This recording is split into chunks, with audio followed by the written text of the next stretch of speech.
took me almost 3 years to get. I left here end of 2013. I got my license in 2015, 2016. Wow. Okay. And I did not even get an interview. So when I went to I won't mention names. I went to the board. I said, I'm just wondering, why is it I can't even get a peer review to see if I know what I'm doing? The person who is there, who's a very, a minister, I don't know if he's still a minister now, he told me, you come here from America thinking you're better than us. You'll never practice in Kenya. When I was in Kenya, I'm getting nothing. I'm looking at my paycheck. I'm like, dude, I can make this in 2 days in the U.S. I always got emails from jobs. Oh, I see how much they're offering, and then I see what I'm making in MPSHA. I was like, dude, we could not make money legitly. And it was a business we could be making millions per month. But we could not do it because the environment isn't ready for legit business. I don't know how people do it. Yes, caller. Tell us your name and where you're calling from. Hi, can you guys hear me? Yes, we can hear you. Yes, we can hear you. Alan Okot. I'm calling from Kansas City, Missouri. Talk to us, Alan, from Kansas City, Missouri. Oh, I have the story for you guys. So, okay. First thing I have to say about going to Kenya is you have to realize we love Kenya, all of us, but Kenya doesn't love us back. Oh, okay. Tell me more. Yeah, because when you go back there, you are almost a threat to the people you're going back to. I am a physician. Kimani there has been my friend for 35 years. We're in primary school together. Almost there knows the story. We've been together for a while. And I went back in 2013. And I'm a physician here in the U.S. I've been a physician for a very long time. So I went. I was going to give back. I gave up a nice job, dragged my family through all this stuff. I was going to give back. I took the pay cut. I was ready. And I had someone asking about shipping your stuff. I took a 40-foot high container. That's what they call it. We put everything we had to go to Kenya. We put in even bikes. We put in a treadmill. We carried spices. We carried deodorant, everything to go to Kenya. And I shipped my family. And 2013, I stayed back 1 year to make sure there was nothing left. My wife went in, put the kids in school. Everything was set. Bought a car. Then I came. And I had a whole bunch of money in my hands because I cashed my retirement. And I'm telling you, within a year and a half, that cash I had, I can't talk about how much it was finished. Wow. Because, first of all, the pay cut is astronomical. Kimani talked about schools. I put my kids to Aga Khan. They were small. One went to some school in Parklands, I can't remember, and then I had two in Aga Khan nursery. So my fees for kids every term was 700,000-800,000. Wow. Now I got a good at that time I didn't have a job, so I got them there. I would run back here, work a couple of months, go back. Run a couple of months, go back. That's what I did. And when I was at MPSHA, I can tell you, so eventually I got a job at MPSHA. I'll tell you guys a story of getting a license in Kenya. When I got the job at MPSHA, I was getting excellent money. In fact, if I was ever told I would be able to make that kind of money in Kenya, I'd be like, it's impossible. I was the deputy. The deputy of the Women's Health Department in MPSHA, and I'm telling you, people fought with me so much because everyone there thought I'd been deported for some reason. Because why are you coming to fight for this Narupurupu with us guys? If you are doing very well in the US, why would you come back? So I came with a few techniques of surgery to present to the people and to show people. I'm telling you, only 2 or 3 people were interested. Everyone I was dealing with thought I was trying to steal from them. It was a competition to run after our patients. You'd think that we want to help people who need women's help, but women's I'm an obstetrician. Minimal invasive surgery, this and that. I was stealing. Why am I bringing these techniques here? What exactly am I trying to show these people? I want to steal their patients. They fought me so hard. The rumor in Mpisha was this guy was deported. He's coming here to fight. I was fighting such an uphill battle. Eventually, I had to leave Mpisha. And luckily, because of a few connections I have, I won't mention, but I was able to get into Nairobi Hospital. Nairobi Hospital is the most difficult place to get in, even if you went to Harvard, even if you went to Yale. You can't get in. But me, I got in. But I have stories I can tell which I would bring a patient, schedule them for surgery. I would come in and the patient didn't show up. So then I would assume, she changed her mind. Hey, patient comes and sees me 3 weeks later. Oh, I had my surgery. When I came in for my pre-op visit, I was told, you are just like a young guy who's aggressive from the U.S. And they diverted me to this doctor, and this doctor did my surgery. I can't even say names. I was fighting an uphill battle for so long, I eventually just said, okay, let me exercise my rights over here. I went into private practice. I was making a fifth of what I can make here in the U.S. And then one day I said to myself, the years I can make money, the years I can build my retirement, build my family, what am I doing making a fifth of what I can make? And I came back to the U.S. And I'm telling you, this is, I left in 2013-14. I came back 2019. The reception I got from the old job, the reception I got from other places was so good that I couldn't believe it. I'm like, I thought the reception would be best at home. It was much better coming back here. There's a YouTube video called Mansions of Pakistan, which is, I share with a lot of people. If someone hasn't watched it, you have to see it. About some people who left their home in the 50s from Pakistan and came to the U.S. Went to Norway. There are 4 or 5 people. And these people came and they were going to make money and then build mansions in Pakistan. And they did, all 5 of them. But every one of them who tried to go back, you met people calling you, people looking down on you, people mugging you.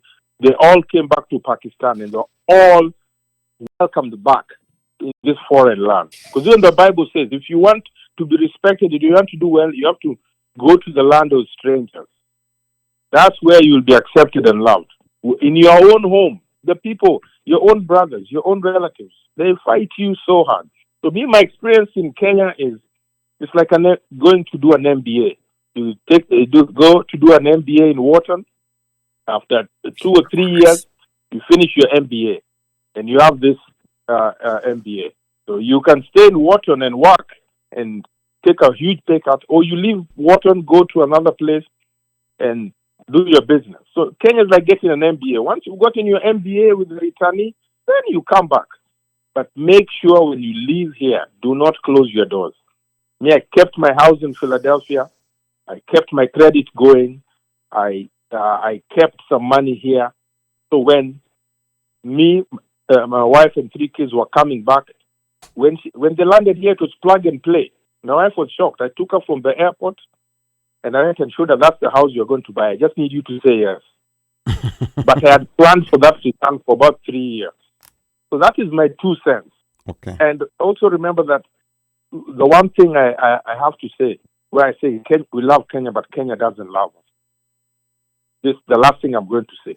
When I was trying to get my license to practice in Kenya, I'd already been attending physician for 9 years.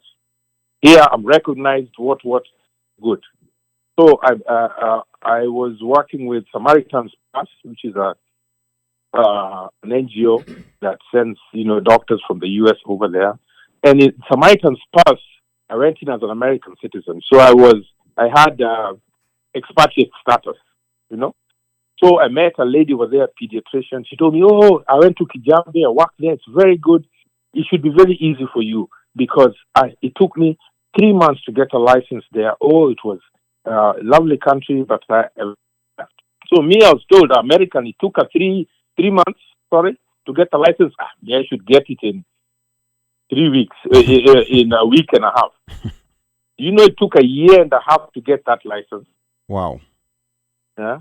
Okay. Actually, sorry, my wife is correct. It took me almost 3 years to get.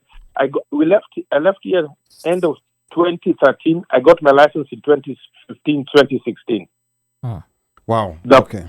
And I did not even get an interview. So when I went I won't mention names. I went to the board. I said, I'm just wondering, why is it I can't even get a peer review to see if I know what I'm doing? The person who is there, who's a very, a minister, I don't know if he's still a minister now, he told me, you come here from America thinking you're better than us. You'll never practice in Kenya. Wow. And I will tell you guys how I practice. I will not get an interview. How I practice in Kenya is this. I know someone who knew a certain someone who knew Uhuru Kenyatta. Okay. There we go. That's follow that channel 3 ways. Okay. For him to tell these guys to give me my license. So that's why I got my license. Okay. Now, Alan. Not because of my merit. Yes. Not because of anything. But that's how I got it. Okay. Now, Alan. I have a question. Your story is also very epic, and you live in Philadelphia, which is less than 3 hours from where this studio is. I know you know exactly what that means. You used to live in Kansas City. Or now you're in Kansas City, or used to live in Philadelphia. Okay, yes. Okay, fair enough. But Zoom is just like a click away, so you know what that means. But before we let you go, Mubelwa has a quick question. Yeah, Mubelwa has questions. Yes, questions. Before we go back to Kimani, our guest. I think this is the question for both of them. For Dr. Allen and Kimani. First of all, thanks, Dr. Allen, for that. 2 things here. I think you say that when you go back to Kenya, make sure you keep things open over here, right? And my question is, how much is this complaint or this take is because of the perspective? What you really thought of, or having that ability of coming back? Because I know if you were deported, it would have been different. So do you think somehow people are getting into this kind of, I don't want to call them complaint, because of them having that luxury of coming back, or what? When you say complaint, what do you mean by complaint? I mean, all this stuff. I mean, imagine if they were not able to come back, if they were deported, right? Okay. You'll have either to face it, find another way of tackling the issue, or go around the system or shit system, however we call it, to make it work. So question number 1 was, do you think this was because of how you perceived things are going to be over there? And 2, if you can, give me 1 or 2 things that you really wish ungeleta US from Kenya. Okay. I think if I was not able to come back to Kenya, I would have gone into survival mode, and I would have had no choice and make things work. Okay. That's what most Kenyans do. Things are tight, you can't come back, you make it work. So instead of always looking at, because, when I was in Kenya, I'm getting nothing. I'm looking at my paycheck. I'm like, dude, I can make this in 2 days in the US. I always got emails from jobs. Oh, I see how much they're offering, and then I see what I'm making in MTSHA. I was like, dude, is this really worth it? So if I had no choice, I probably would have stayed in there, then I've made it work. But remember, all of us came here because things were not working in Kenya. I don't know about you guys. Me, after high school, I was called to, Maseno University to do agriculture. But I didn't make the grade to do medicine. So now agriculture, I couldn't go to Maseno. I'm a Nairobi guy, and I went to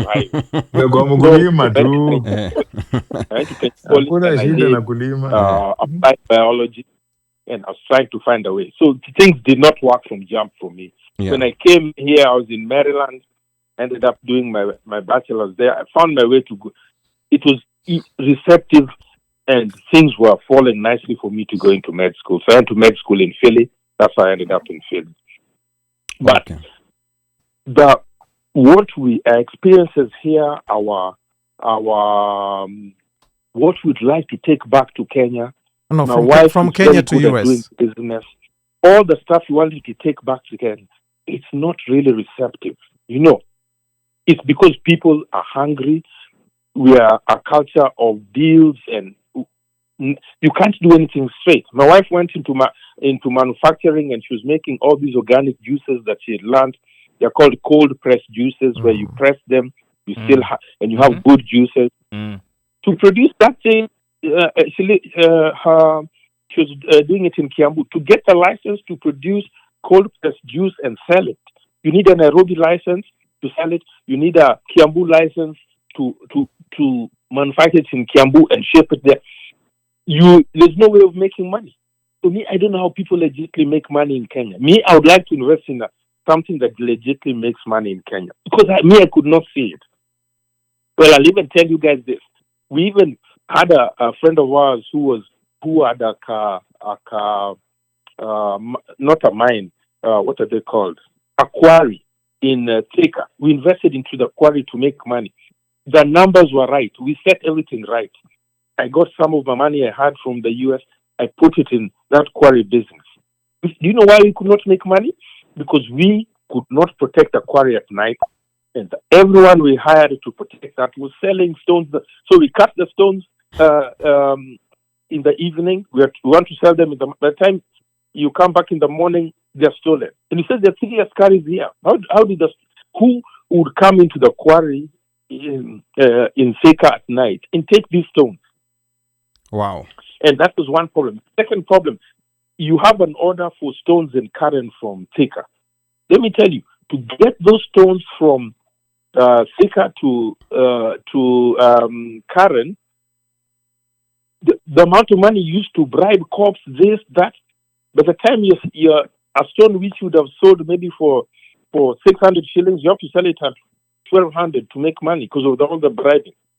We could not make money legitimately, and it was a business we could be making millions per month, but we could not do it because the environment isn't ready for legit business. Me, I don't know how people do it. I really don't. Okay, all right, Alan. Let me put it this way. You also have an epic story, and I like these stories. And we are getting attacked by some forces. We are being told that we are not challenging what people are saying, but I keep telling people we haven't lived in Kenya for 5 years. Like personally, the most I've been in Kenya is 6 weeks. In the more than 20 years I've been in the US. Yeah, you've never spent a month in Kenya. 6 weeks. I have done 6 weeks. I have done 6 weeks. Niko na passport yako. At least I have done 6 weeks. So I have a question here that I want to ask. So yes. Hold on. Yeah. So Alan, we will get back to you, and we need to have an episode with you because I think we want to have multiple experiences, and we also have put it out there. We also want success stories. Those who have not returned, those who left, those who have not returned and stayed. And by success stories, there's a criteria. You lived in the US for at least 15 years. You've been in Kenya for at least 10 years, and you had the option of coming back to the US, meaning you are not deported or you did not go bila makaratasi. And also, you did not go to inherit daddy's business. Yeah. So you are not like Kimani, basically. Yes. So okay. if you know any of that type of person, please let us know. Yeah. Mika, real quick, so that we can get back to Kimani. My question is to Alan. Yes. Or not to Alan, even Kimani can answer it. It's just a question that I think going through back, they say hindsight is 2020. When you go and start rewatching the episodes and you're reading the comments of people who come and watch later, and usually people who have conversations in the comments down there, you find a different perspective. So, and I've heard from Alan's story. Alan said that he prepared for a year. Wife went, set the base, they got a house, set kids there. He stayed back, made sure everything is set. Like he did everything that you will do correctly, is tying loose ends over here, making sure there's a base over there where you're getting landing spot is soft and everything. But then the question that I want to ask, and I've been thinking about it, when we go back home, and you're going back home, we have been working in a work culture that's unique in itself. It's nowhere in the world. you'll never find the same work culture as what's in America. Do we prepare ourselves for the Kenyan work culture? Or do we just go expecting that the work culture is the same? And then that is when the conflicts come and it leads to the path that we lead. Because I might call out something that is normal to me. From my buddy Kimani. So the work culture is relative to where you are. Here the work culture is because if I go to work, in 2 weeks I'll get my money and that's it. True. Like Kimani had said, let me tell you can work in Kenya with all the best work culture you have and get squat. Dude, I have done, let me just count right now, at least I know 3 C-sections for a doctor who was sick, could not make it. I delivered their baby. The payment was made, and I got zilch out of it. I have sat with a laboring patient at Coptic Church for 12 hours till she labored, did everything. Her doctor could not make it. The guy did not get. So we agree, Dr. So-and-so, you can't let me do this one for you. Just give me maybe 3K, 5K, something. The guy I do a C-section, he gets 150,000, he's paid. The guy doesn't pay me. I can tell you I have lost millions from free work because that work culture, someone, his work is only as good as their integrity. Big names, I dare not mention them. Do something for them, see their patient, do their surgery, I'm going to give you, I'll give you. And then the guy is paying you in the corridors. Can you imagine? I can't even dare mention his name. In Nairobi Hospital, he's paying me and he sees me, we've gone for a meeting, the guy is dipping me. So work culture is based on what? It's based on where you are. Kenya, people are hungry and people know that the only way I'll make money is if I cool at this part. Yeah, here, so my question... It's a little different because we're not as hungry as we are in Kenya. So my question is this, and you've explained it totally well. You used to work with integrity, right? Like if I tell you cover me on this, I'm going to obviously appreciate it. I'm going to pay you back in some kind of way because that is how the system that is working here. Now, when you go back and you find a system like this one, and you've said especially people who you wouldn't expect them to do such things, especially based out of their reputation in the field and out there. So, is it something that, and so my question is that, is it something that most of us walk into it blindly and it just breaks us down so badly that we can't recover from it? That's what I'm saying. We don't prepare for the work culture. We don't try to research and see how things work. Like we go there, we accept that we are grown-ups, kila mtu ni mtu mkubwa hapa, kila mtu anakuja kufanya kazi yake atengeneze pesa. But when you get in there, things go differently.